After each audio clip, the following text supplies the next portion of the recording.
너희 하나님 여호와께서 너희에게 차지하라고 주신 그 땅에서 사람이 죽어 들판에 누워 있는 것을 발견했는데 누가 죽였는지 알 수 없으면 너희 장로들과 재판관들이 나가서 그 시체와 가까이 있는 성들 간의 거리를 측정하라. 그리고 시체 가까이에 있는 그 성의 장로들은 아직 일해본 적 없고 멍에를 맨 적도 없는 암송아지를 가져다가 한 번도 갈지도 심지도 않은 시냇가 흐르는 골짜기로 데려가서 그 골짜기에서 그 암송아지의 목을 부러뜨리라. 레위 자손들인 제사장들이 그리로 나아올 것이니 너희 하나님 여호와께서 그들로 여호와를 섬기게 하고 또 여호와의 이름으로 복주시려고 그들을 택하셨다. 모든 소송과 모든 분쟁이 그들의 말대로 판결될 것이다. 시체 가까이에 있는 그 성의 모든 장로들은 골짜기에서 목을 부러뜨린 그 암송아지 위에 손을 씻으며 이렇게 말하라. 우리 손들이 이 피를 흘리지 않았고 우리 눈들도 그 일을 보지 못했습니다. 여호와여, 주께서 구속하신 주의 백성 이스라엘을 위해 이 속죄하는 것을 받아주시고 주의 백성들에게 그 죄 없는 사람의 피에 관해 묻지 마소서. 그러면 너희가 스스로 그 죄 없는 피를 흘린 죄를 제거할 수 있을 것이다. 너희가 여호와께서 보시기에 옳은 일을 했으니 말이다. 내가 내 원수들과 싸우러 나갈 때 내 하나님 여호와께서 그들을 내 손에 넘겨주셔서 내가 그들을 포로로 잡게 되었는데 만약 그 포로들 가운데 아름다운 여인이 있는 것을 발견해 마음이 끌린다면 너는 그녀를 내 아내로 삼아도 된다.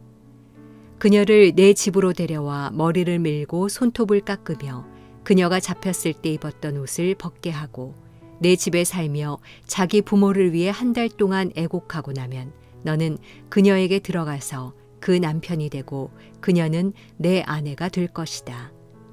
그런데 내가 그녀를 기뻐하지 않으면 그녀가 원하는 대로 그녀를 가게 하고 결코 돈을 받고 그녀를 팔지 마라. 내가 그녀를 비천하게 했으니 그녀를 종으로 여기지 마라. 만약 한 남자에게 아내가 둘이 있어 하나는 사랑받고 또 하나는 미움을 받다가 둘 다 자식을 낳았는데 첫째 아들이 그가 사랑하지 않는 아내에게서 낳았다면 그는 자기 재산을 아들들에게 유산으로 줄 때 사랑하지 않는 아내가 낳아준 실제 장자를 제쳐두고 사랑하는 아내의 아들을 장자로 세우지 말라. 사랑하지 않는 아내의 아들을 장자로 인정해 그가 가진 모든 것 가운데 두 몫을 챙겨주어야 한다. 그 아들은 자기 아버지의 힘의 시작이기 때문이다. 그 장자의 권한은 그에게 속해 있기 때문이다. 만약 한 남자에게 아들이 있는데 그가 마음이 고집스럽고 반항심이 있어 자기 부모에게 순종하지도 훈계할 때 귀 기울이지도 않는다면 그 부모는 그를 잡아다가 성문 앞으로 장로들에게 데려가서 장로들에게 말하라. 이 아이는 우리 아들인데 마음이 고집스럽고 반항적입니다. 우리에게 순종하지 않습니다. 방탕한 데다가 술꾼입니다. 그러면 그 성의 모든 남자들이 그를 돌로 쳐 죽이도록 하라. 너는 그런 악한 사람들을 너희 가운데서 제거하라. 그러면 온 이스라엘이 그 말을 듣고 두려워할 것이다.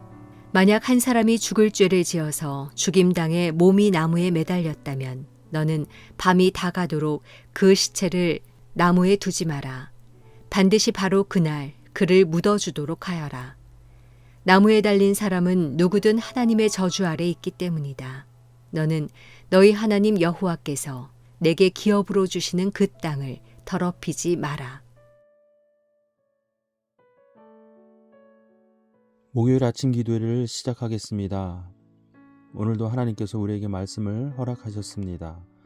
이 말씀 붙들고 믿음으로 반응하며 사는 귀하고 복된 하루가 되기 바랍니다. 여러분, 하나님의 나라는 무엇입니까? 하나님의 나라는 하나님의 법으로 통치하는 세계입니다. 우리가 한국 사람으로서 한국이 갖고 있는 법을 준수하고 또 지켜야 하듯이 하나님 나라의 백성들은 하나님 나라 안에서 하나님께서 허락하신 그 법을 따르고 순종해야만 합니다. 그렇다면 우리가 따르고 순종해야 할 법은 무엇입니까? 바로 성경의 말씀입니다. 특별히 오늘 우리가 함께 나눈 이 말씀 속에서는 하나님께서 이스라엘 백성들에게 주시는 율법이 기록되어 있습니다. 여러분께서 내용을 보셨겠지만 그 모든 내용들이 너무나도 디테일하고 정말 세세하게 하나님께서 그들에게 주신 것을 볼 수 있습니다. 이처럼 하나님께서 이스라엘 백성들에게 율법을 주신 이유는 무엇이라고 생각하십니까? 바로 하나님 나라의 백성답게 살아갈 수 있도록 하나님께서 그들에게 배려하신 것입니다. 그러니 그들은 어떠한 상황 가운데서도 하나님이 주시는 율법을 지켜야만 합니다. 아니 오히려 목숨보다 더 그 율법을 소중히 다루고 지켜야만 하는 것입니다. 그래야지만 하나님이 다스리시는 하나님 나라의 백성으로서 살아갈 수 있기 때문입니다. 자, 그러면 현대를 살고 있는 우리들에게 있어서 율법은 무엇입니까? 바로 예수 그리스도께서 이 땅에 주신 하나님 나라의 복음입니다. 즉 예수 그리스도를 통하여 우리가 하나님 나라의 백성이 되었고 이제 성령을 통하여 하나님의 다스림, 즉 말씀을 통해서 주시는 그 말씀의 참된 가치와 의미를 우리 삶 가운데에서 이루어드리는 그러한 삶으로 살아가는 것이 바로 우리가 마땅히 드릴 삶의 모습인 것입니다. 그러니 우리에게 있어서 율법은 곧 예수님께서 전하신 그 모든 성경의 말씀입니다. 이 말씀을 우리가 삶 가운데 준행하고 또 순종하고 따를 때야만이 비로소 우리는 하나님 나라의 백성이 될 수 있으며 하나님 나라의 백성으로 살아갈 수 있으며 또한 하나님 나라 안에 거할 수 있게 되는 것입니다. 그러니 오늘 본문을 다시 보십시오. 하나님께서 율법을 주실 때에 그 율법의 기준이 무엇이 있을까 말입니다. 무엇보다 하나님께서 주신 율법의 가장 큰 주제는 약자들을 보호하고 또 지켜야 할 가치들을 또 지켜가는 그런 율법으로서 허락하셨다라는 사실입니다.